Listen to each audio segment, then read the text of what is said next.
Chapter 4 Another Language. A lot happened in the next few days. Alice learned her second word, Alice.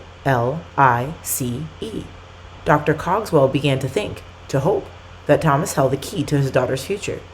And Thomas decided that he had a great deal to learn before he could start teaching Alice in earnest.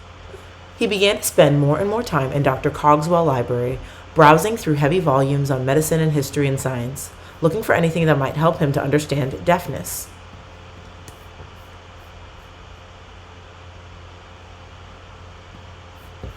Like Dr. Cogswell, he knew there was nothing wrong with Alice's mind.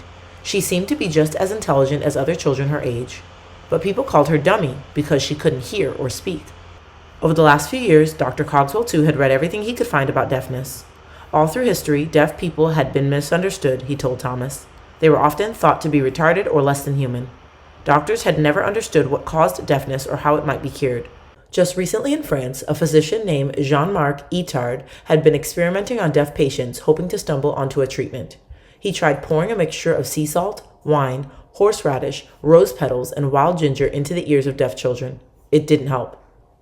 He tried pushing a sharp instrument into a patient's nose and then shooting fluid through the Eustachian tube, which leads to the ear.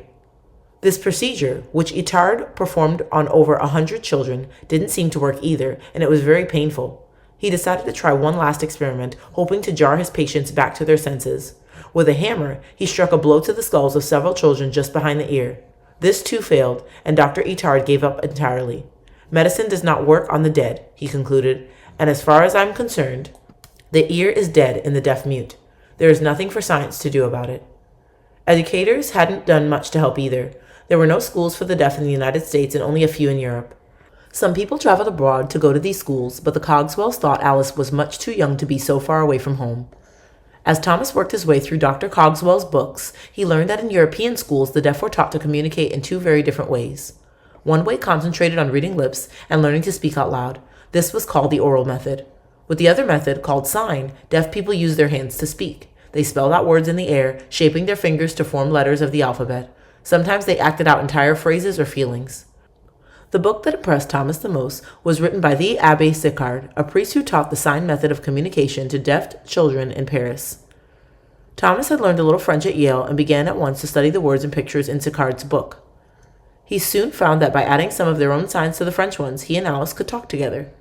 If he wanted to tell her, for example, that the lady next to her had a new baby, all he had to do was point to the neighbor's house and rock an imaginary child in his arms.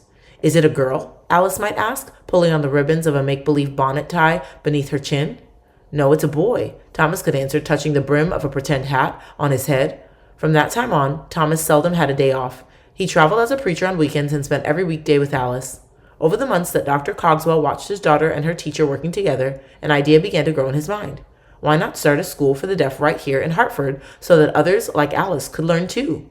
Dr. Cogswell had read that there were hundreds, maybe thousands of people across the country who couldn't hear or speak. In his own state of Connecticut, there were over 80 people who were deaf. Many of them were just as smart and eager to learn as Alice. But without special teachers in schools, each one lived alone in a silent world, unable to communicate with anyone else. Dr. Cogswell knew that he couldn't start a school all by himself. He would have to find other people to help him raise money for classrooms and books and teachers. He would have to travel all around New England to let everyone know about his school. A lot of hard work lay ahead, and Dr. Cogswell knew just where he would begin. On the evening of April 13, 1815, Dr. Cogswell invited 8 friends to meet at his house. He wanted to talk to them about his idea. He also invited Thomas, who was to tell the other guests about Alice. Doing his best to persuade them, Thomas assured the gentlemen seated before him that deaf children were just as intelligent as hearing children. He told them how excited his own pupil had been to learn H-A-T and A-L-I-C-E. Thomas was doing his job well, but if anyone could convince these men, it was Alice herself. Dr. Cogswell left the room and returned a moment later with his daughter. Then, in the special language that they had been practicing every day, Thomas asked Alice if she liked learning all the new things he was teaching her. With quick fingers, she pointed to herself, drew a circle in the air, and touched her forehead. She was saying, explaining, Thomas, I always want understand. Before the evening ended, Thomas taught Dr. Cogswell's guests their first word in the language of the deaf. Clapping their hands together twice, they said the word school.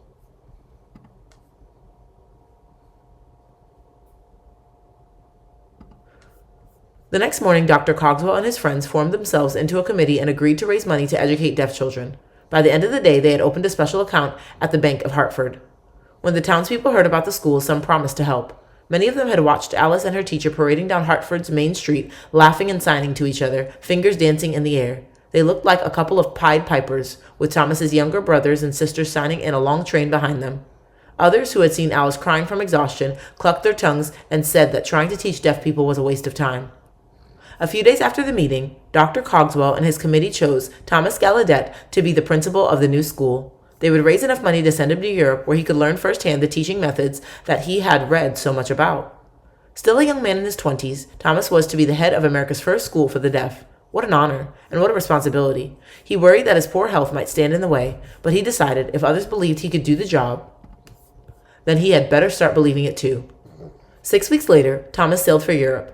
In his brand new passport was a written entry describing him as 5 feet 6 inches tall, with dark eyes, a straight nose, large lips, and prominent teeth.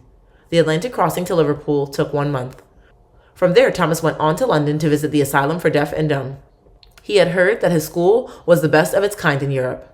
He couldn't wait to start learning from the students and their teachers. Thomas's heart sank when he was met at the door by several stern, unfriendly men dressed in formal velvet robes. He soon learned that the asylum was owned by a family named Braidwood. So were all the other schools for the deaf in England. The Braidwoods were powerful, secretive, and selfish. They made a good living teaching the deaf and didn't want outsiders like Thomas to start schools that might compete with their own. The teachers at the asylum refused to let Thomas visit their classes or observe their methods.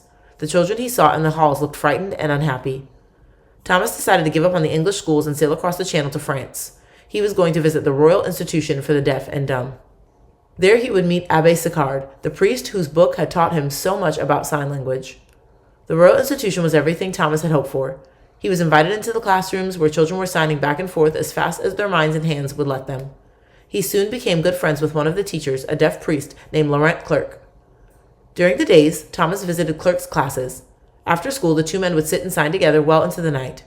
As a young student, Clerc told Thomas he had tried to lip read and to speak a few words out loud.